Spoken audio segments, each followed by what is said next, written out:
Maswerteng gabi po mga ka-STL. Narito na po ang resulta ng STL Isabela para sa araw na to, second draw. February 19, 2025, araw ng Miyerkules.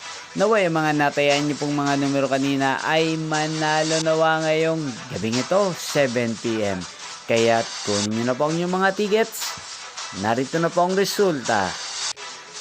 Ang mga numerong nanalo sa STL Isabela ngayong gabing ito, February 19, 2025, 7 p.m. Second draw result, 31 at 22 in exact order. Sa lahat po ng tumaya kanina sa STL Isabela para second draw ng 31 at 22.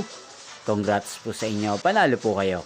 At ngayong gabing ito sa STL Isabela, atin pong i-shoutout si Kuya Odan ng Isabela. Shoutout po sa inyo, Kuya Odan. Sana po ay manalo rin ang mga numerong tinatayan nyo sa STL Isabela at sanay nasa mabuti po kayong kalagayan. Gayon din po sa lahat po ng mga taga-Isabela dyan. Shoutout po sa inyo. Inyo pong napanood ang resulta ng STL Isabela sa channel na to. Magkita-kita pong muli tayo bukas ng 1:00 ng hapon. Thank you for watching.